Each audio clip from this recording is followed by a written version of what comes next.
자, 오늘 저녁에는 우리가 신명기 16장으로부터 19장까지 말씀을 같이 다루겠습니다.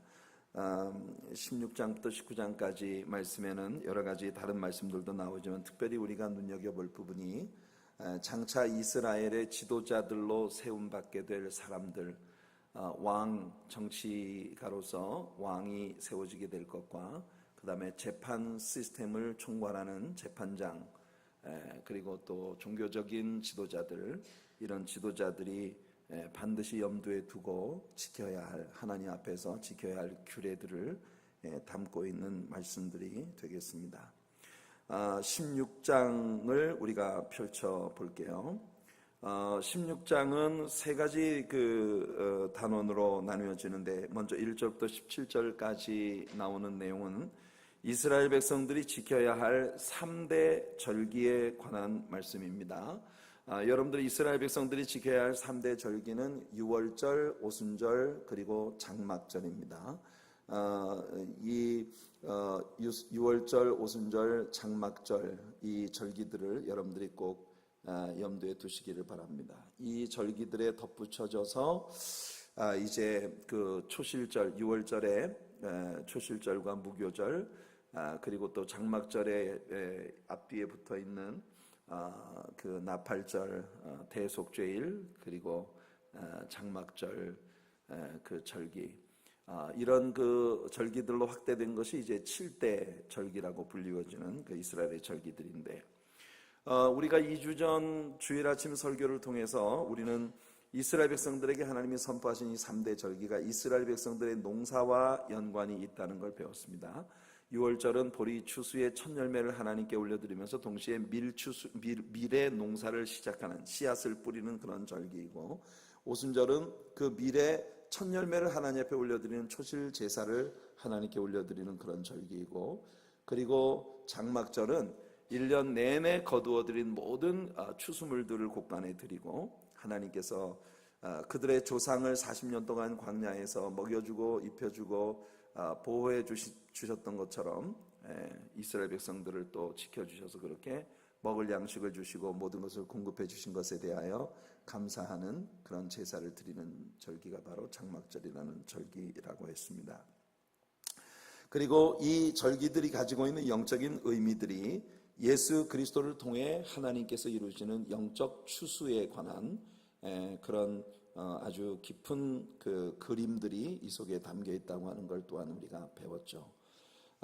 이 사실들은 우리가 이미 출애굽기로부터 시작을 해서 여러 차례 다뤄왔기 때문에 여기서는 그대로 스킵하기로 하겠습니다.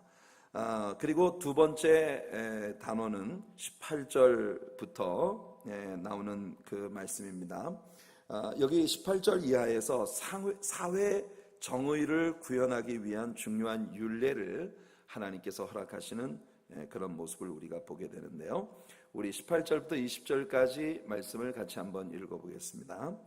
내 하나님 여호와께서 내게 주시는 각 성에서 내 지파를 따라 재판장들과 지도자들을 둘 것이요 그들은 공의로 백성을 재판할 것이니라. 너는 재판을 굽게 하지 말며 사람을 외모로 보지 말며 또 뇌물을 받지 말라.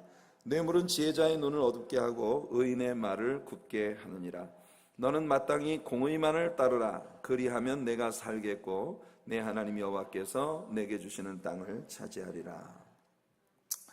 오늘 우리가 살고 있는 이 도시의 시스템은 대부분 재판정이 도심지 한복판 시리홀 근처에 자리 잡고 있는 것이 보통이지만, 이 구약시대의 당시의 도시의 그 스트럭처를 보면 도시의 한쪽 구석, 그 도시에 들어가는 입구 성문 위에 재판소가 설치되는 것이 보편적인 일이었습니다. 바로 그 도시의 유사들, 장로들, 지도자들이 성문에 늘 나와서 앉아 있다가 소송이 제기되어지면 이 사람들이 피고인들을 데리고 이 성문에 찾아오면 그 도시의 장로들이 앉아서 재판을 하는 그런 시스템을 가지고 있었던 것이죠. 하나님께서는 사람의 마음속에 무엇이 있는지를 너무 잘 알고 계십니다. 당연하지 않겠습니까? 인생을 지으신 분이 하나님이시기 때문에. 하나님은 사람들이 외모로 사람을 취하는 편견을 가진다는 사실을 알고 계십니다. 그래서 하나님은 외모로 사람을 취하는 외적인 편견에 대해서 경계를 하고 계시는 것을 우리 볼 수 있습니다. 하나님은 사람의 중심을 보시는 분이시죠. 사무엘을 이새의 아들들 가운데 내가 기름을 부어 사울의 뒤를 이을 왕으로 세울 자가 있다고 말씀하시며 사울에게 양각벌의 기름을 취하여 이새의 집을 찾아가라고 하셨을 때 이새의 집에 가서 이새의 아들들이 모두 사무엘 선지자 앞을 하나씩 지나가는데 사무엘이 그 사람의 외모를 보고 신장을 보고 그리고 아주 똑똑하게 생겼다는 것을 보고 다 외적인 판단 기준을 가지고 이 사람이 하나님이 기름 부으실 자인가? 과연 하나님이 기름 부으실 자가 바로 이 사람이구나. 이렇게 생각을 할 때 하나님께서 사무엘에게 하신 말씀이 여기 있습니다. 사무엘상 16장 7절을 보시면 여호와께서 사무엘에게 이르시되 그의 용모와 키를 보지 말라. 내가 이미 그를 버렸노라. 내가 보는 것은 사람과 같이 아니하니 사람은 외모를 보거니와 나 여호와는 중심을 보느니라 하시더라. 아멘. 우리 하나님은 외모를 보지 아니하시고 중심을 보시는 하나님이시다. 오늘 이 저녁에 여러분들이 어떤 의복을 입고 어떤 모습을 가지고 이 자리에 와 있더라도 하나님께서 가장 깊은 관심을 가지고 바라보시는 건 여러분들의 내면에 숨어있는 여러분들의 중심이 무엇이냐 하는 겁니다. 우리 하나님을 향한 진정한 그리고 순수한 사랑의 열정으로 하나님을 예배하는 일에 여러분들을 불태울 수 있는 그런 우리 성도님들 되시기를 예수님 이름으로 축복해 드립니다. 개인적인 감정이나 선입견에 의해서 모든 재판을 굽게 하는 것, 특히 뇌물을 받고 돈이 많은 자에게서 뇌물을 받고 그 사람에게 유익한 쪽으로 판결을 구부러진 판결을 내리는 것에 대하여 하나님께서는 특별히 경계하고 계신 것을 볼 수 있습니다. 어떤 사람을 리더의 자리에 하나님이 세워주신다고 하는 건 하나님께서 그 사람에게 주신 특별한 선물이고 특별한 특권이라고 생각을 합니다. 그러나 그 특권을 이용해서 오직 자기 배만, 이기적인 자기 자신의 개인적인 만족만 채운다면 하나님의 공의를 실천할 수가 없다는 거죠. 그래서 사회의 정의가 구현되기 위해서 제일 먼저 재판 시스템의 우두머리들, 재판 시스템에서 모든 판결을 하는 사람들에게 개인적인 감정이나 외적으로 드러나는 그런 그 외모, 이런 것에 편견을 두지 말아라. 부자라고 구분 판결을 내리지 말고 가난한 사람이라고 무시하지 말고 언제나 공의로우신 하나님의 입장에서 모든 판결을 내리라고 하는 그런 말씀을 하나님이 주고 계십니다. 그리고 마지막 16장의 세 번째 단어는 21절과 22절 말씀인데요, 여기에서 하나님은 다시 한번 우상 숭배를 금지하시는 말씀을 하고 계십니다. 우상 숭배를 하나님이 얼마나 싫어하시는지, 우상 숭배의 개념들이 어떤 것인지, 이런 것들에 대하여도 이미 우리가 충분히 배웠기 때문에 이 부분을 스킵하도록 하겠습니다. 17장으로 들어갑니다. 17장은 아주 잡다한 규례들을 여러 가지 포함하고 있는 그런 말씀인데요, 먼저 하나님께 드리는 모든 제물은 흠이 없는 것이어야 한다라고 하는 규례가 여기 나옵니다. 1절 말씀을 같이 한번 읽어볼게요. 17장 1절입니다. 흠이나 악질이 있는 소와 양은 아무것도 내 하나님 여호와께 드리지 말지니 이는 내 하나님 여호와께 가증한 것이 됨이니라. 모든 짐승들의 초태생은 다 하나님의 것이라고 했죠. 그리고 11조 역시도 이미 하나님의 것이기 때문에 11조나 초태생을 두고는 하나님의 내가 이 물질을 드릴 테니 하나님 나에게 복을 주십시오, 이렇게 접근할 수 없다고 하나님이 말씀을 하셨습니다. 그런데 말라기 시대에 보면 사람들이 하나님 앞에 정말 진실과 정직한 마음으로 하나님 앞에 제물을 드리지 않았어요. 자기 집에서 살찌고 좋은 짐승들을 다 옆으로 제쳐두고, 그리고 아주 병들고 다리 절고 상처나고 아주 못난 것들을 골라서 하나님 앞에 선심 쓰듯이 그렇게 제사를 바치는 일들이 자행되고 있었던 것입니다.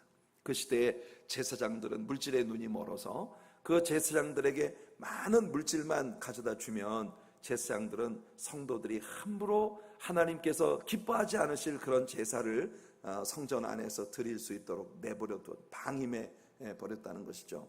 그래서 오죽하면 우리 하나님께서 제발 누군가 저 성전 문을 닫아서 아무나 함부로 이 전에 들어와서 나에게 제사를 드리는 것을 좀 금지해 줄 사람이 있었으면 좋겠다고 한탄을 하실 정도로 그 시대에 성전 안에 들어와서 하나님을 제사하는 사람들은 진실로 하나님을 향한 사랑의 마음에서부터 드리는 제사가 아니라 오직 제사장들에게 뇌물을 주고 그리고 제사장들에게 오직 복만 받으려고 하는 그런 그 제사를 가지고 하나님께 나오고 있었다는 것이에요. 그래서 하나님께서 그 말라기 시대의 사람들에게 이렇게 챌린지를 하십니다. 여러분 한번 잘 들어보세요. 너희가 지금 나에게 가지고 오는 이 예물을 너희 도시의 지도자들에게 그들에게 주는 선물로 한번 가져가 봐라. 무슨 말씀인지 아시겠습니까? 너희가 지금 나한테 드리고 있는 이 헌물을 내가 아니라 너희 도시를 장악하고 있는 도시의 지도자들에게 선물로 한번 가서 드려봐라. 그들이 너에게 어떻게 반응할 것이라고 생각하느냐? 하나님께서 그렇게 말씀을 하시는 겁니다. 참 정말 대단한 그런 도전이죠.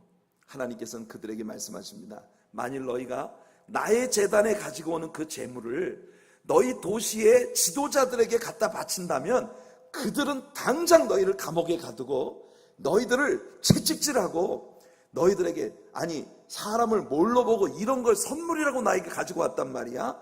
라고 할 만한 것들을 너희가 지금 하나님 앞에 드리는 재물이라고 하나님께 바치고 있다라고 그렇게 말씀하고 계시다는 것입니다. 그러니까 하나님은 오늘 이 말씀에서 적어도 여호와 하나님 앞에 올려드리는 건 무엇이든지 너희들에게 있어서 베스트 띵을 하나님께 드려라 이렇게 말씀하고 있는 겁니다. 성도 여러분, 여러분들의 마음의 베스트를 하나님께 드리는 예배가 되시기를 축복합니다. 여러분들이 하나님께 할 수 있는 최선을 다한 봉사와 헌신과 섬김이 하나님 앞에 올려지는 그런 성도님들 되시기를 축복합니다. 여러분들이 가지고 있는 모든 물질, 여러분들의 시간, 여러분들의 재능, 여러분들이 가진 모든 것들 가운데 더 베스트를 하나님 앞에 올려드릴 수 있는 그런 우리 성도님들 되시기를 축복합니다. 하나님 그것을 기뻐하시고 그렇게 하나님을 섬기는 자들에게 축복하시겠다고 약속하고 계세요. 신명기는 모든 구절들이 If you do this, I will do this. If you do that, I will do that. 이런 구절들의 반복이라는 걸 우리가 반복적으로 배워왔습니다. 그러니까 하나님께서 나는 너희들을 복주고 싶어. 그러니 너희들이 내가 복주고 싶어하는 사람들이 되어야 한다. 그 중에 하나가 하나님께서 나에게 드려지는 모든 재물은 너희들에게 있어서 최상의 것이어야 한다 라고 하는 그런 말씀을 하고 계신 것입니다. 자, 그 다음에 우상을 숭배하는 자들, 가증한 일을 행하는 자들을 돌로 쳐서 죽이라고 하는 규례가 2절부터 5절까지 말씀에 이어집니다. 자, 2절부터 5절까지 한번 볼게요. 내 하나님 여호와께서 내게 주시는 어느 성중에서든지 너희 가운데 어떤 남자나 여자가 내 하나님 여호와의 목전에 악을 행하여 그 언약을 어기고 가서 다른 신들을 섬겨 그것에게 절하며 내가 명령하지 아니한 1월 성신에게 절한다 하자. 그것이 내게 알려짐으로 내가 듣거든 자세히 조사해 볼지니 만일 그 일과 말이 확실하여 이스라엘 중에 이런 가증한 일을 행함이 있으면 너는 그 악을 행한 남자나 여자를 내 성문으로 끌어내고 그 남자나 여자를 돌로 쳐 죽이되. 여러분, 하나님은 우상 숭배를 정말 싫어하십니다. 그 행위는 피조물들을 조물주보다 더 사랑하는 행위이기 때문에 하나님은요, 하나님께서 하나님의 자녀된 저와 여러분들과 나누는 사랑을 다른 사람과 나누어 가지기를 원하지 않으십니다. 믿으십니까?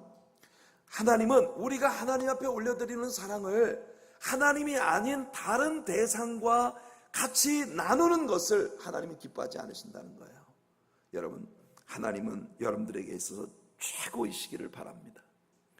언제나 여러분들의 생에서 하나님이 탑 프라이어리티에 계시는, 최우선 순위에 계시는 그런 신앙인들이 되시기를 축복합니다. 그런 개념에서 하나님은 하나님과 사람 사이에 가로놓여 있는 다른 종류의 우상들을 혐오하시는 것이에요. 모세 당시에 사람들 가운데 해와 달 혹은 별들을 숭배하는, 그리고 그 별들과 관련된 남신과 여신들을 숭배하는 것은 아주 보편적인 일들이었습니다. 이것이 나중에 헬라 시대에 와서 신화, 이 미톨로지로서 체계화되어진 것이에요. 아폴로는 해의 신이고 아데미는 달의 여신이었습니다. 이런 우상 숭배 행위는 사실 이 모세 시대보다도 훨씬 더 이전에 고대 바벨론에서부터 시작이 된 것입니다. 사람들이 바벨탑을 쌓았던 이유는 하나님을 거스리던 사람들이 집회를 위해 모이는 장소로서, 그러니까 이 세상에 흩어지지 아니하고 그 우상을 숭배하는 집회의 회집 장소로서 이 바벨탑을 쌓았던 것이에요. 그들은 바로 이 성경에서 하나님이 경계하시는 해와 달과 별들을 숭배하는 그런 종교를 가진 자들로서 이 높은 바벨탑을 쌓는 이유는 마치 천문대처럼 그렇게 별들을 관측하고 별들을 연구하고 그 별들 속에 숨어있는 신화들을 찾아내고 발견하는 그와 같은 일들을 하기 위한 목적이었던 것입니다. 이 시대 사람들은요, 하나님께서 아직 이 땅에 하나님께서 이제 홍수를 이 땅에 내리시고 난 그 후에 일이었기 때문에 그들은 태양이 비를 내리지 않는다고 믿었습니다. 태양이 그들에게 비를 주고 또 주지 않는 일들을 행하는 그런 신이라고 믿었던 거죠. 그래서 여러분들 이 태양을 그들은 신으로 숭배를 하고 있었던 것이에요. 그러나 여러분, 태양이라고 하는 것이 땅의 물을 공중으로 기화시켜서 끌어올려서 구름 속의 물을 저장하고 그리고 또 이 비가 이 땅에 쏟아지게 하는 그런 일을 한다는 사실을 그들은 알지 못했습니다. 미테오롤로지에 대한 이 기상학에 대한 규명이 없었던 시대의 사람들이기 때문에 자연히 그들은 엄청난 홍수가 난다든지 또는 엄청난 가뭄이 온다든지 이와 같은 모든 일들을 주관하는 것이 별들이 하는 일이라고 믿었기 때문에 이와 같은 우상 숭배를 키워낸 것이에요. 바벨탑 사건 이래로 세상의 모든 문화와 하나님을 거스리는 모든 인간의 노력은 바벨론으로 대표되고 있습니다. 이 바벨론은 결국 요한계시록 마지막 부분에 가서 7년 대환란이 이 땅에 있을 때 그 7년 대환란의 마지막에 무너지는 세 가지 바벨론, 정치적 바벨론, 경제적 바벨론, 종교적 바벨론으로 그렇게 대변될 거예요.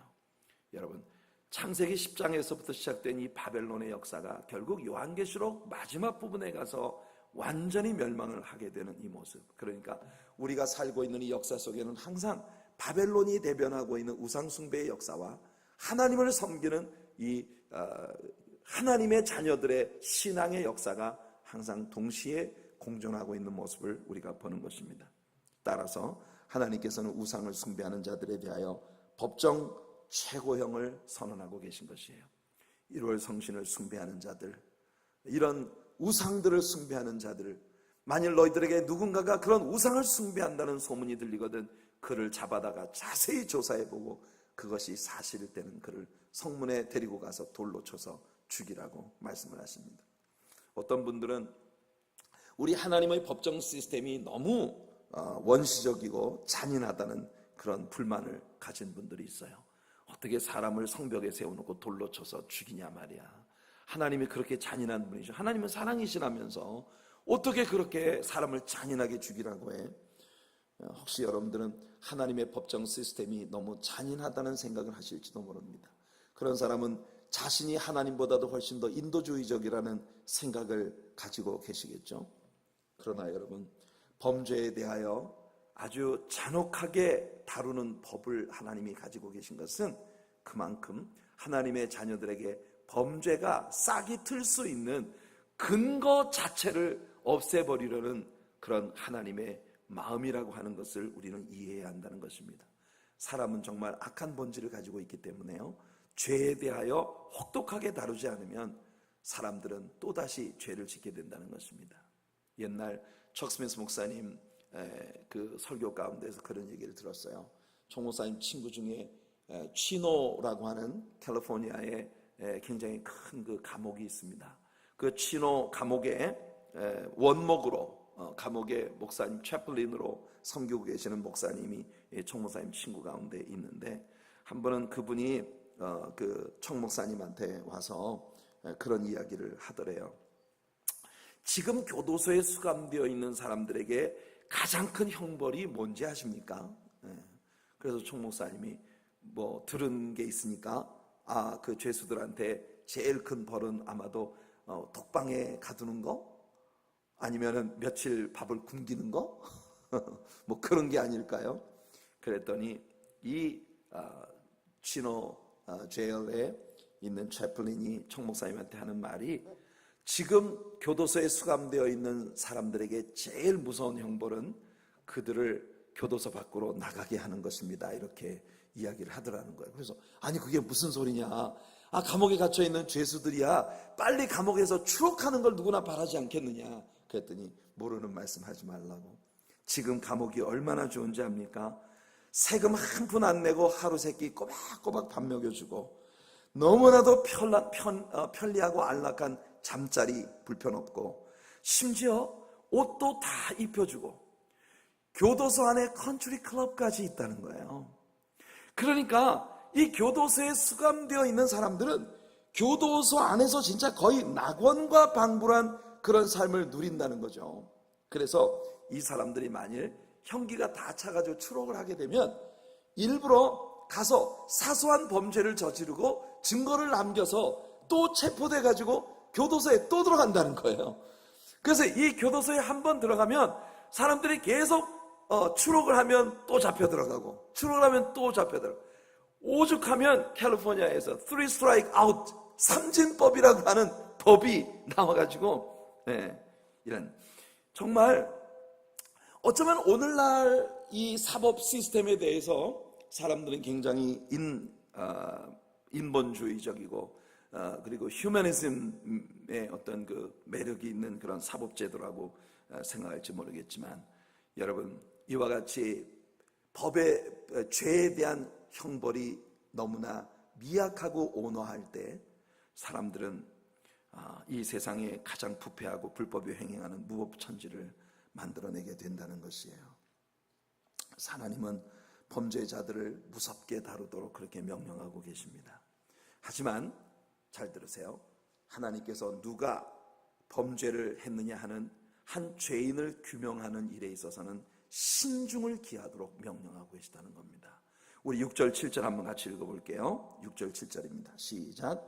죽일 자를 2사람이나 3사람의 증언으로 죽일 것이요 한 사람의 증언으로는 죽이지 말 것이며, 이런 자를 죽이기 위하여는 증인이 먼저 그에게 손을 댄 후에 뭇 백성이 손을 댈지니라. 너는 이와 같이 하여 너희 중에서 악을 제할지니라. 자, 분명히 하나님의 사법제도는 굉장히 엄하고 위중하게 죄를 다스리도록 명령하고 계시지만, 어떤 사람이 죄인이라는 것을 규명하는 단계에 있어서는 신중에 신중을 기하여, 어떤 사람이 감정적으로 이 사람에게 혐의가 있다 해서 그 사람을 갖다가 잡아오면 그 한 사람의 증언만을 가지고 절대 그 사람을 죄인이라고 낙인 찍어서는 안 된다.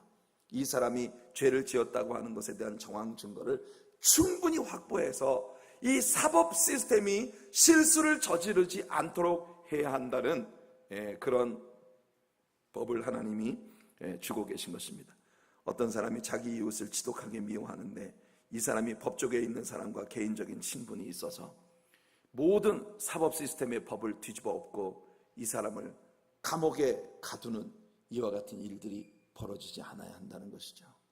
제가 예전에 한국에 있을 때 제가 섬기던 교회에 영업용 택시를 운전하고 있던 형제가 있었어요.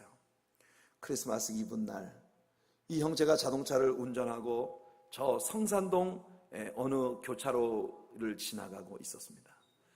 근데 횡단보도가 아닌 곳에서 술에 잔뜩 만취가 된 한 사람이 갑자기 길에 뛰어들면서 이 형제가 운전하던 자동차에 치였어요. 이 사람은 키가 190이 넘는 거구예요.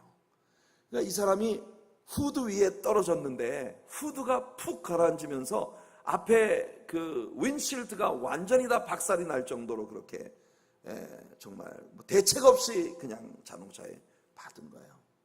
그래서 이 사람이 병원에 이제 실려갔는데 결국은 사망했습니다.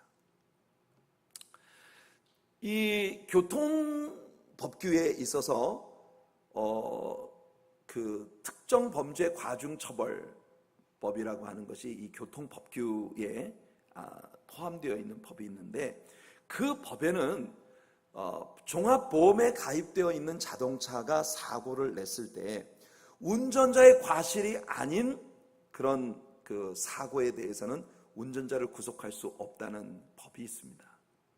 그래서 이 형제가 이제 일단 그 사람을 자기 차에 싣고 응급실에 데려다 주고, 그리고 경찰서에 가서 이제 조서를 썼어요. 보니까 여기는 횡단보도도 아니고 이 사람이 무단횡단을 하다가 술에 만취가 된 채로 무단횡단을 하다가 이 달리는 자동차의 이제 그린 라이트를 보고 그냥 아무 생각 없이 교차로로 뛰어들어오는 차에 이 사람이 뛰어들었기 때문에 이건 운전자의 과실이 아니다. 그래서 보험회사가 이 모든 일들을 다루도록 그렇게 되어 있기 때문에 이 형제는 이제 구속이 되지 않고 풀려났습니다.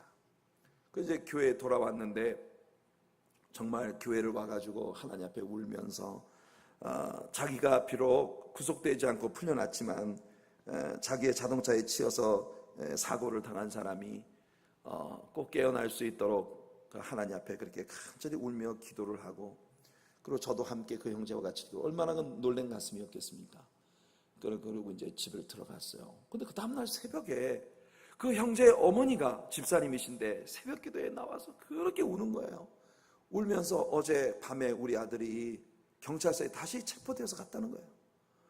그리고 가서 보니까 어젯밤에 조서를 분명히 다 썼단 말이에요. 그리고 현장 가서 조사까지 다 했습니다. 횡단보도에서 아주 먼 곳에서 이 사람이 갑자기 무단횡단으로 뛰어들었다는 것이 분명해졌는데, 갑자기 어떤 증인이 나와가지고 이 사람이 횡단보도에서 이 차를 치고 그 반동에 의해서 그 사고 지점에까지 날아가서 떨어졌다고 이렇게 증언을 한 거예요. 근데 그 자동차의 모든 후드에 그 난 그런 충격이며 윈실드가 깨어지고 한 이런 모든 일들을 다 볼 때 이것이 그 사람이 자동차의 그 침대에서부터 스키드 마크 이런 모든 것들을 조사해서 그 자동차가 그만큼까지 이 사람을 끌고 갈 수 없다는 게 너무 분명한데, 그런데도 불구하고 이 사람이 그냥 구속이 됐어요. 그리고 바로 그 자리에서 구속이 돼서 유치장에 수감이 된 거예요. 나중에 알고 보니까 이 사고를 당한 사람이 서울시경 경찰청에 굉장히 높은 사람의 인척이라는 겁니다. 그 일로 말미암아 이 형제는 그 크리스마스 때로부터 2년 동안을 교도소에 수감이 되어 있었어야 했어요. 상상이 되십니까, 여러분? 이런 것이 오늘날 법정 시스템이 가지고 있는 무서운 부분이죠. 얼마나 많은 사람들이 자신에게 혐의가 없는데도 불구하고 뇌물 공여나 또는 어떤 그 법조계에 친인척들에 연루되어져 있는 이런 일들로 말미암아 억울하게 감옥에 갇혀서, 그럼 그 사람 감옥에 가둔다고 뭐가 달라질 수 있는 겁니까? 이런 일들이 오늘 세상에 비일비재하게 벌어지고 있죠. 그래서 하나님께서는 너희들이 앞으로 세워나가게 될 나라에서 법정 시스템에 이와 같은 비리가 생겨서는 안 된다는 걸 분명히 하고 계신 것입니다. 하나님은 이제 이어지는 말씀을 통해 하나님께서 세우신 리더들에 대한 복종을 명령하시는 것을 봅니다. 신정통치, theocracy라고 하는 이 신정통치에 있어서 그들은 그들의 문제를 하나님께서 세우신 하나님의 대리인들에게 가져오도록 되어 있었습니다. 신정정치라고 하는 것은 왕이 없는 정치입니다. 아니, 하나님께서 왕이 되시는 정치죠. 이스라엘 전체 역사에서 가장 평화롭고 질서있던 시기는 그들이 왕을 가지고 있지 않았던 시대라는 걸 아십니까? 여러분, 이게 정말 아이러니예요. 성경을 공부해 보면 훗날 이스라엘 사람들이 가나안에 정착하고 난 다음에 하나님께 나와서 왕을 달라고 부르짖습니다. 우리가 왕이 없으니까 너무 불안합니다. 이 이방인들이 전쟁을 일으키면 군인을 훈련시켜서 나가서 막을 수 있는 왕이 있어야 되는데 왕이 없기 때문에 우리를 지켜줄 사람이 없습니다. 그래서 우리에게 왕을 달라고 부르시게 됩니다. 여러분, 그러나 사울이라고 하는 자가 바로 이스라엘 백성들의 인간적인 취향에 맞는 왕으로 초대 임금으로 세워지게 됩니다. 하나님은 사울이라고 하는 자를 통해 하나님이 함께하지 않는 자가 왕이 되었을 때 그 나라가 얼만큼 비참하게 되는가 하는 것을 예증으로 하나님이 보여주신 겁니다. 여러분, 처음에 사울은요, 세상에 누구보다 겸손한 자였습니다. 그런데 그에게 권력이 주어지자 사람이 바뀌기 시작합니다. 결국은요, 사울은 정면으로 하나님의 말씀을 거슬리게 되고 하나님 권한까지 침해하려 드는, 하나님께서 특별히 관리하시는 제사에 관한 규례를 제사장들만이 감당해야 하는 그런 제사의 규례마저 범하려 드는 이런 교만에 빠지게 되고 급기야 사울은 하나님께 버림을 받게 되는 것을 우리 보죠. 그런 의미에서 우리가 하나님의 뜻에 합당한 마음을 가진 지도자를 가진다는 것은 너무나 큰 축복입니다. 미국이란 나라가 지금 대통령 선거를 치르고 있는데요, 이 대통령 선거를 치르고 있는 이 모든 과정 가운데 하나님이 개입하셔서 정말 하나님을 마음에 두고 있는 그런 사람들을 세우시도록 하나님 앞에 우리 기도해야 합니다. 이 나라의 대법원 법관들이 하나님을 두려워하는 사람들이 세워져야 합니다. 이 나라를 치리하는 모든 거버널들이 하나님을 두려워하는 마음을 가져야 합니다. 미국이 다시 옛 영화를 회복할 수 있는 길은 오직 하나, 그것뿐이죠. 여러분, 자, 8절부터 11절까지 이어지는 말씀을 우리 한번 봅시다. 여기에서는 하나님의 흥미로운 말씀을 하는데, 두 사람이 아주 첨예하게 갈리는 의견을 가지고 있고 재판정 앞에서 두 사람 다 확고한 증인을 내세우고 있다면 어떻게 판결을 해야 되느냐, 흥미로운 부분입니다. 한번 읽어볼게요. 8절부터 11절입니다. 시작. 내 성중에서 서로 피를 흘렸거나 다투었거나 구타하였거나 서로 간에 고소하여 내가 판결하기 어려운 일이 생기거든 너는 일어나 내 하나님 여호와께서 택하실 곳으로 올라가서 레위 사람 제사장과 당시 재판장에게 나아가서 물으라. 그리하면 그들이 어떻게 판결할지를 내게 가르치리니 여호와께서 택하신 곳에서 그들이 내게 보이는 판결의 뜻대로 내가 행하되 그들이 내게 가르치는 대로 삼가 행할 것이니 곧 그들이 내게 가르치는 율법의 뜻대로 그들이 내게 말하는 판결대로 행할 것이요 그들이 내게 보이는 판결을 어겨 좌로나 우로나 치우치지 말 것이니라. 자, 여러분, 이 말씀이 우리에게 보여주는 가르침은 뭐냐면 법률이라고 하는 것이 일어날 가능성이 있는 모든 상황을 다 커버하는 게 아니라는 겁니다. 의견의 불일치를 보는 사건이 벌어졌는데 두 사람 다 합법적이고 두 사람 다 합법적인 증인이 있단 말이에요.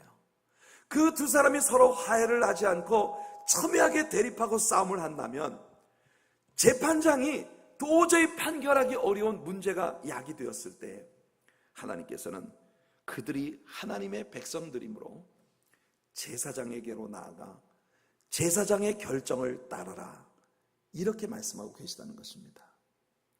사랑하는 성도 여러분, 우리는 때때로 우리들의 교회 안에서도 이런 일들이 생기는 것을 봅니다. 성도님들이 모두 옳아요. 따지고 보면 일면 이쪽이 옳고 또 다른 면은 이쪽이 옳고 둘 다 법률에 문제가 없고 그리고 신앙 양심에 문제가 없고 다 하나님을 사랑하고 똑같이 하나님께 대한 열정을 가지고 있는데 두 가지 의견이 서로 첨예하게 대립하고 있단 말이에요. 그러면 우리가 어떻게 해야 하겠습니까? 교회라고 하는 공동체는 하나님께서 이 교회를 섬기도록 목사를 세우셔서 그에게 기름을 부으시고 장로님들의 도움을 받아 교회를 섬겨나가도록 하시는 시스템입니다. 맞습니까? 그렇다면 여러분, 누가 옳고 누가 그렇다고 판별할 수 없는 동일하게 하나님을 향한 열정이 있고 사랑이 있고 섬김의 마음을 가지고 모든 일을 하는데 우선순위가 서로 다를 수도 있고 생각의 차이가 있을 수 있단 말이에요. 그럴 때 두 사람 사이가 첨예하게 대립되면 교회는 크게 문제가 될 수 있습니다. 제가 여러분들에게 얘기하지 않습니까? 그렇게 부흥하던 미국의 한 교회가 새로 성전을 건축하고 엄청난 재정을 들여서 너무 아름다운 성전을 건축하고 그렇게 부흥 일로했던 교회가 바닥을 그린 칼펫을 깔 것인가 레드 칼펫을 깔 것인가 이걸 놓고 둘이 싸워가지고 교회가 나누어져 버렸단 말이에요. 이럴 수 있는 가능성이 있는 게 교회입니다. 더군다나 중요한 건 뭐냐면 신앙생활을 하는 사람들은요 항상 모든 것을 자기의 신앙과 결부시키는 그런 경향이 있어요. 그러니까 이것을 타협할 수 있는 접점을 찾지 못하는 이유가 뭐냐면 내 신앙 양심에 따라 이건 내가 물러설 수 없다라고 하는 생각을 갖게 되기 때문이죠. 그런데 양쪽이 모두 다 교회를 사랑하는 마음이 있고 하나님 사랑하는 마음이 있고 정당한 이론을 가지고 있단 말이에요. 그런 두 사람이 대립을 한다면 그것을 풀 수 있는 방법이 뭘까요? 그 두 사람을 서로 기준으로 해서 나뉘어져야 합니까? 그건 아니잖아요. 그럴 때 하나님의 종에게 우선권을 주면 어떻겠습니까? 주의 종이 생각할 때 두 사람 생각이 다 옳고 두 사람 생각이 다 맞지만 우리 순서를 이렇게 정합시다. 이번엔 이쪽을 먼저 하고 그 다음번에 또 우리가 이 부분도 커버를 하도록 합시다. 방법이 그 부분이 가장 좋은 게 아닐까요? 오늘 하나님께서 이 말씀을 통해서 우리에게 주고 계시는 교훈이 바로 그런 겁니다. 법률이 모든 것을 다 커버하는 게 아니기 때문에 첨예한 대립이 생길 때는 하나님이 기름 부으신 제사장이 결정을 하도록 하라. 그들의 말을 들어라. 여러분들 사이에서 그런 첨예한 갈등이 생겼을 때 제가 하나님 앞에 기도해보고 참 아무개 형제님, 아무개 자매님 두 분이 생각이 다 옳고 다 좋은데 우리가 덕을 위해서 제가 생각할 때는 또는 하나님께서 내게 기름 부으신 어떤 사역의 방향을 위해서 이쪽을 먼저 따르는 게 좋을 듯 싶습니다 라고 이야기한다면 여러분들이 거기에 순종할 수 있는 그런 마음이 여러분들에게 있었으면 좋겠습니다. 그게 우리들의 교회를 가장 평화롭고 은혜롭게 이끌어갈 수 있는 그런 길이 아닐까 생각됩니다.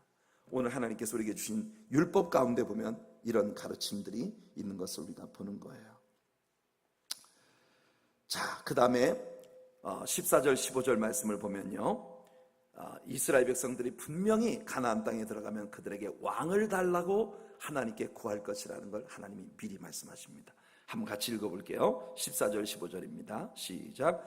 내가 내 하나님 여호와께서 내게 주시는 땅에 이르러 그 땅을 차지하고 거주할 때에 만일 우리도 우리 주위의 모든 민족들 같이 우리 위에 왕을 세워야겠다는 생각이 나거든 반드시 내 하나님 여호와께서 택하신 자를 내 위에 왕으로 세울 것이며 내 위에 왕을 세우려면 내 형제 중에서 한 사람을 택할 것이요 내 형제 아닌 타국인을 내 위에 세우지 말 것이며. 그러니까 하나님은 왕을 세우는데 두 가지 조건을 꼭 기억하라고 하십니다. 첫째는 하나님께서 선택하신 사람이어야 한다는 것이고 두 번째는 뭐냐 하면은 절대 타국인이 너희들의 왕이 되어서는 안 된다는 것이에요. 자, 이 두 가지 규례를 주시는데 하나님은 이스라엘 백성들에게서 어떤 의견이 나오리라는 걸 너무나 정확히 예견하고 계신 것입니다. 자, 이어지는 말씀을 좀 축약시킬게요. 이어지는 말씀을 보면 하나님은 그들이 다른 나라들처럼 왕을 달라고 요구할 시기가 분명히 올 텐데 그래서 그들에게 왕으로 세워지는 사람이 절대로 하지 말아야 되는 것 세 가지를 하나님이 선포하십니다. 그게 이어지는 말씀이에요. 자, 우선 16절과 17절 말씀을 보시면 우리가 읽지 않겠습니다만 16절과 17절 말씀 보면 그는 병마를 많이 두지 말아라. 쉽게 말해서 말을 많이 두지 말아라. 하나님께서 명령하신 겁니다. 말을 많이 두지 말라고 하는 이유는 뭐냐면 말이라고 하는 짐승은요 전쟁의 상징입니다. 고대 시대 때 한 국가가 말을 많이 가지고 있다는 건 뭐냐면 늘 전쟁을 치르는 나라란 뜻이에요. 말을 타고 나아가는 것은 전쟁을 하러 나아가는 것입니다. 그러니까 한 나라의 왕이 될 사람은 절대 호전적인 성품을 가져서는 안 된다는 것이고 특별히 그 시대에 말에 제일 좋은 종자를 구하려고 하면 애굽 땅으로 내려가야 된다는 거예요. 왜냐하면 애굽 땅이 말에 가장 좋은 종말을 가지고 있고, 그리고 그 말을 양육해서 온 세계에 말을 수출을 하는 이와 같은 비즈니스를 하고 있었다는 것입니다. 그래서 하나님이 이 말씀 속에서 말씀하시는 거예요. 왕이 되는 자는 첫째, 병마를 많이 가지지 말아라. 그리고 좋은 종자의 말을 얻기 위해서 너희 백성들을 애굽 땅으로 내려가게 만들지 말아라. 여러분, 여기에는 아주 명백한 이유가 있습니다. 출애굽기를 공부할 때 우리가 다루었습니다만, 하나님께서 이스라엘 사람들이 애굽 땅에서 나오고 난 후에는 절대로 애굽으로 다시 돌아가지 말라고 하나님이 분명하게 2번이나 확증을 해서 말씀하십니다. 예. 하나님께서는 이스라엘 사람들에게 애굽 땅으로는 절대 돌아가지 말아라. 왜? 애굽은 그들이 하나님을 믿기 이전에 과거에 죄악의 종되었던 삶을 살던 그 모습을 보여주는 그림이에요. 성도 여러분, 우리 하나님을 믿는 자녀들은 절대 하나님을 믿기 이전에 옛 구습으로 돌아가는 일이 없어야 합니다. 아멘. 근데 왕이 말을 많이 가지게 되면 그 좋은 종말을 얻기 위해 백성들을 애굽 땅으로 보내게 될 것이기 때문에, 그러면 애굽에 내려가서 아브라함의 조카 롯처럼 애굽의 문화에 병들어가지고 돌아오면 큰 문제가 되기 때문에, 그래서 하나님은 왕 될 자는 절대 말을 많이 갖지 말라고 했어요. 근데 여러분, 솔로몬은 말이에요, 말을 굉장히 많이 가지고 있었습니다. 솔로몬의 말이 정확히 몇 마리나 됐었는지 우리는 알 수가 없는데, 여러분, 장차 아마겟돈 전쟁이 벌어지게 될 장소로 알려지고 있는 무기또 대평원을 가보면, 이 에스드라엘론 골짜기에서 이 무기또의 대평원에 솔로몬의 옛 마구간의 옛 터전이 고고학자들에 의해서 발견이 되었다고 하는데, 그 마구간에 보면은요, 한 마구간에 이 구이가 말 먹이를 먹는 그런 구이통이 말입니다. 500마리의 말이 한 번에 먹이를 먹을 수 있는 구이통의 그 흔적이 발견되어질 정도로, 그 에스드라엘론 대평원이, 무기또 대평원이 다 솔로몬의 마구간이었다는 것이에요. 그러니까 도대체 얼마나 많은 말을 솔로몬이 가지고 있었는지 알 길이 없다는 겁니다. 하나님이 왕이 될 자는 말을 많이 갖지 말라고 했는데 솔로몬은 말을 많이 가졌어요. 그 다음 2번째로, 하나님은 왕은 아내를 많이 두지 말아라, 이렇게 말씀하십니다. 하나님은요, 장차 이스라엘 나라에 어떤 왕이 일어나게 될지를 미리 알고 계신 것입니다. 우리는 아가서를 공부하면서 솔로몬이 술람미 여자와 나눈 너무나 로맨틱하고 아름다운 사랑의 이야기를 봅니다. 그리고 그것이 예수 그리스도와 그의 신부된 교회와 성도들을 향한 아름다운 사랑의 스토리라고 하는 걸 우리는 발견하게 됩니다. 성령의 영감에 의해서 기록되어진 분명히 성경의 한 부분이에요. 그런데요, 솔로몬이 술람미 여자와 그렇게 로맨틱한 사랑을 나눌 때에도 벌써 솔로몬의 궁궐에는 비빙이 80명이 있었다고 그 아가서 안에서 이야기를 하고 있어요. 이것은 시작에 불과했습니다. 훗날 열왕기를 읽어보면 솔로몬의 본부인이 600명이고 첩이 400명입니다. 여기서 본부인과 첩의 경계선이 뭔지 알 수가 없어요. 그런데 여러분, 이 솔로몬이 아내를 많이 가진 것에 대한 문제가 뭐냐 하는 것입니다. 왜 하나님은 왕이 될 자가 아내를 많이 가져서는 안 된다고 말씀하시느냐 하면, 하나님이 여기서 분명히 덧붙이고 계십니다. 왜냐하면 왕이 아내를 많이 갖는다는 건 분명히 정략적인 의미로 수많은 이방 나라들과 정략적 결혼을 행하게 된다는 것을 의미하는 것이기 때문에, 그것은 왕이 이방 나라와 섞여서는 안 된다는 것을 하나님이 분명히 하시는 것이에요. 솔로몬의 문제가 바로 그것이었지 않습니까? 솔로몬은 하나님의 성전을 짓고 난 다음에는 1000명이나 되는 자신들의 와이프를 위해서 궁궐을 하나씩 다 지어줬어요. 그 궁궐이 어떤 개념을 갖고 있습니까? 이방 나라들로부터 솔로몬 왕과 정략적인 결혼을 위해서 온 그 수많은 아내들이 가지고 들어온 우상 숭배의 본거지가 된 것이 바로 그 궁궐들입니다. 하나님을 섬기는 하나님의 나라의 왕의 궁궐 안에서 온갖 종류의 이방의 더러운 우상들을 숭배하는 신들이 드글거리게 만든 것이 바로 솔로몬의 많은 아내들의 모습이었죠. 그래서 하나님은 왕은 정책적인 그런 의미로 수많은 나라의 여러 여자들을 아내로 삼아서 그 아내들과 함께 그들의 우상 숭배에 참여하는 죄를 짓지 말라고 하나님이 말씀하시고 계신 겁니다. 그런데 솔로몬은 그녀들을 따라서 그들의 우상 숭배에 함께 참여, 심지어는 말해요, 그모스 같은 그런 신들, 자기의 신에게 갓 태어난 태아를 갖다가 불구덩이에 던져서 죽이는 이와 같은 우상 숭배 행위에 솔로몬이 앉아서 참관을 하고 있는 그런 모습을 우린 나중에 보게 됩니다. 그가 전도서를 통해서 고백하는 것은 그의 인생이 얼마나 하나님께서 기뻐하지 않으시는 참담한 일들로 들어찼었는지, 그런 삶을 살아가는 모든 날 동안 솔로몬은 모든 것이 피곤하고 헛되고 헛될 뿐이라고 하는 고백을 하게 되는 모습을 봅니다. 결국 그의 노년이 되어서야 비로소 해 위에 계신 하나님을 경외해라, 이것이 인생의 본분이니라, 그것이 전도서의 결론인 것입니다. 세 번째로, 하나님 이스라엘의 왕이 될 자는 절대 개인적으로 은금을 증식시켜서는 안 된다고 말합니다. 그 말은 한 나라의 지도자가 될 사람들은 절대 개인적인 부를 축적해서는 안 된다는 것이에요. 우리 한국의 근대 정치인들도 이 말씀에 좀 귀를 기울였으면 좋았을 텐데죠. 이스라엘이 은과 금을 모으기 시작한 것은 다윗 시대 때부터입니다. 다윗이 은과 금을 모은 것은 오직 하나, 하나님의 성전을 짓기 위한 목적에서였죠. 그러나 다윗이 모두 준비해 놓은 것을 가지고 솔로몬이 성전을 지었습니다. 성전이 완공되고 난 후에도 솔로몬은 계속해서 은금을 증식시켰습니다.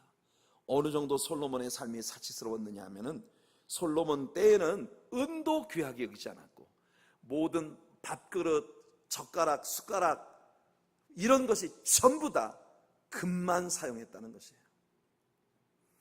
여러분, 솔로몬의 그 수많은 왕비들, 그리고 그 궁궐들, 그곳에 쓰여지는 그 화려한 생활을 위한 은금 증식, 이런 모든 것은 곧 백성들의 허리를 휘청거리게 만드는 세금과 직결되는 일이었고, 결국 왕이 타락할 때 백성들은 허리가 부러지도록 세금을 내어도 늘 모자라는 그런 일들이 초래가 된다는 것이죠. 우리나라 근대 대통령들이 임기를 마치고 난 다음 그들을 조사해 보면 수천억씩의 개인 축제가 이루어지고 있었던 그런 모습들을 우리가 볼 때 언제나 성경이 말하고 있는 것처럼 해 아래 새 것이 없다는 것을 봅니다.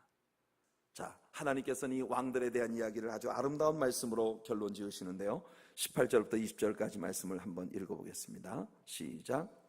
그가 왕위에 오르거든 이 율법서의 등사본을 레위 사람 제사장 앞에서 책에 기록하여 평생에 자기 옆에 두고 읽어 그의 하나님 여호와 경외하기를 배우며 이 율법의 모든 말과 이 규례를 지켜 행할 것이라. 그리하면 그의 마음이 그의 형제 위에 교만하지 아니하고 이 명령에서 떠나 좌로나 우로나 치우치지 아니하리니 이스라엘 중에서 그와 그의 자손이 왕위에 있는 날이 장구하리라. 아멘. 얼마나 매력적인 말씀입니까? 우리가 오늘 성경 말씀을 항상 옆에 두고 그 말씀을 늘 읽으면서 그 말씀으로부터 통치 지침을 얻는 대통령을 가질 수 있다면 얼마나 축복된 일일까요? 하나님께서 우리가 살고 있는 미국 땅과 우리 조국 대한민국에 그와 같은 은혜를 부으시기를 간절히 기도합니다. 18장은요 제사장들과 선지자에 관한 규례인데, 먼저 1절 2절을 한번 읽어볼게요. 시작. 레위 사람 제사장과 레위의 온 지파는 이스라엘 중에 분깃도 없고 기업도 없을지니 그들은 여호와의 화제물과 그 기업을 먹을 것이라. 그들이 그들의 형제 중에서 기업을 가지지 않을 것은 여호와께서 그들의 기업이 되심이니 그들에게 말씀하심 같으니라. 이 말씀들에 대해서 우리는 이미 수없이 이 말씀을 배웠습니다. 그런데 이 제사장들이 해야 할, 레위 지파 사람들이 경찰 역할을 해야 할 아주 중요한 사안에 대하여 9절부터 14절까지 말씀을 우리에게 보여주는데, 이것은 이스라엘 사람들이 가나안 땅에 들어갔을 때 이방 종교의 관습을 절대로 받아들이지 말라는 것입니다. 여기 어떤 것들이 나오는지 한번 보세요. 9절부터 14절까지 같이 한번 읽어보겠습니다. 시작.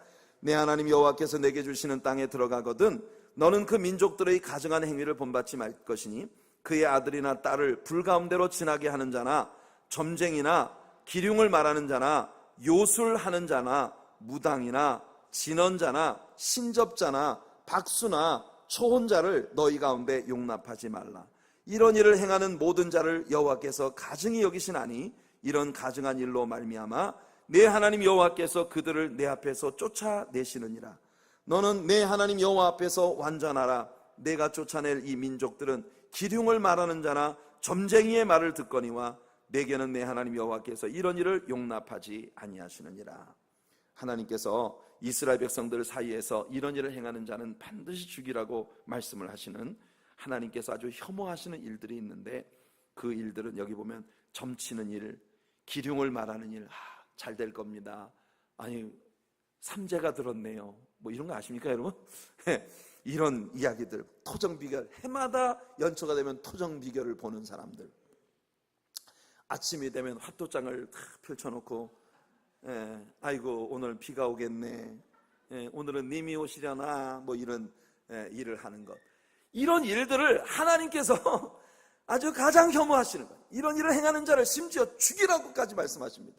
그러니까 제가 여러분들에게, 우리 한국 사람들이 뭐 얘기만 하면 나는 무슨 띠요 하는데, 그것도 내가 하지 말라고 여러분들에게 이야기하는 것, 여러분 정말 하나님께서 이런 일들을 혐오하시기 때문입니다. 그런 모든 것이 다 점치기 위한 목적으로 만들어진 것이기 때문이에요.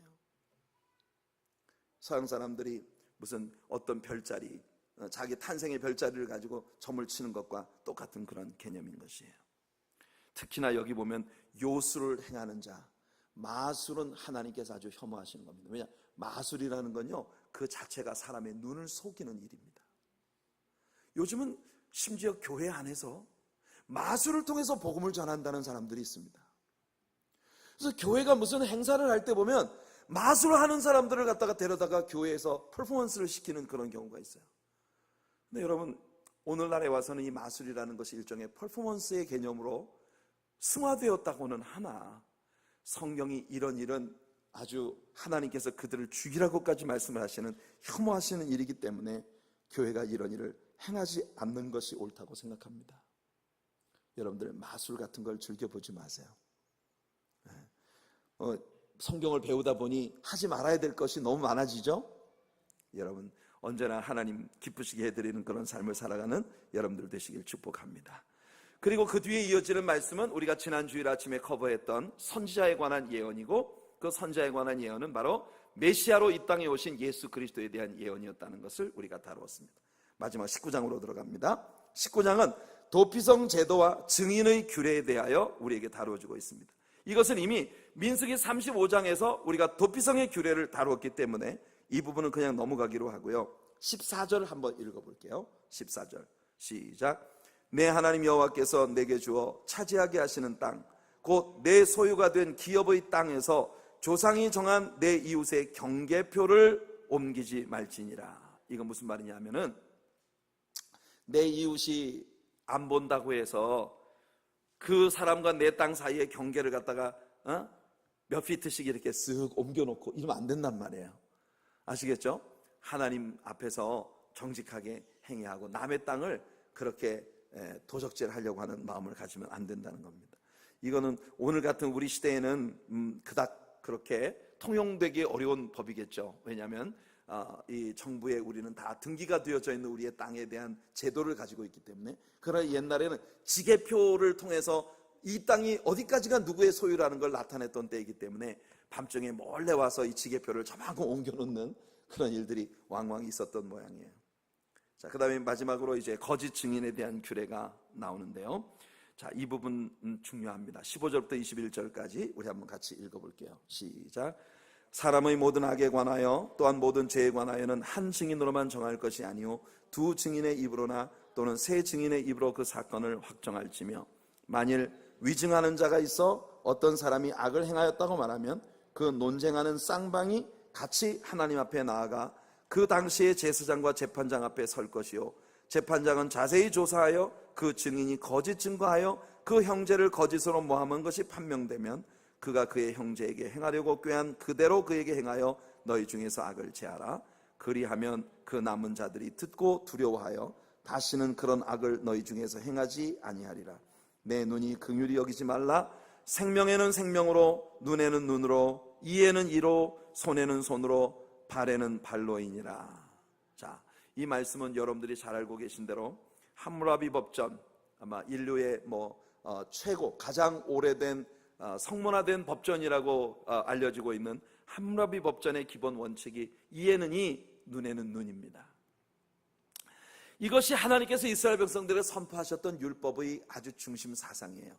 그런데 예수님께서 이 말씀을 어떻게 인용하고 계신지 우리가 신약 성경에서 말씀을 한번 읽어볼게요. 마태복음 5장 38절로 42절입니다. 자, 같이 읽어보겠습니다. 여기 나오죠. 또 눈은 눈으로, 이는 이로 갚으라 하였다는 것을 너희가 들었으나 나는 너희에게 이르노니 악한 자를 대적하지 말라. 누구든지 내 오른뺨을 치거든 왼편도 돌려대며 또 너를 고발하여 속옷을 가지고자 하는 자에게 겉옷까지도 가지게 하며 또 누구든지 너로 억지로 오리를 가게 하거든 그 사람과 심리를 동행하고 내게 구하는 자에게 주며 내게 꾸고자 하는 자에게 거절하지 말라. 자, 이 말씀은 예수님께서 우리들에게 어떤 은혜를 베풀어 주셨는지를 보여준 아주 중요한 말씀입니다. 우리가 은혜의 시대를 살고 있다는 게 얼마나 행복하고 감사한 일입니까? 할렐루야. 하나님께서 주신 구약의 율례는 이에는 이, 눈에는 눈, 보복법을 기초로 하고 있지만 신약에서 예수님은 우리들에게 사람이 저지른 모든 죄를 예수님이 다 감당하셨으니 우리는 용서하고 화해하고 그리고 보복을 행하기보다 오른편 뺨을 치는 자에게 왼편 뺨을 돌려대고 겉옷을 내놓으라고 하는 자에게 속옷을 달라는 자에게 겉옷까지 내어주고 우리가 오리를 함께 가자고 억지를 부리는 자에게 심리를 함께 동행해 줄 수 있는 이런 예수 그리스도의 마음을 우리 안에 품게 되기를 간절히 바랍니다. 그럴 때 우리 교회와 우리의 삶에 얼마나 넘치는 하나님의 평강이 임하게 될까요? 우리들 모두가 그런 축복을 누리게 되기를 예수님의 이름으로 축원해 드립니다. 자, 우리 찬송 주 나의 모습 보내 상한 나의 맘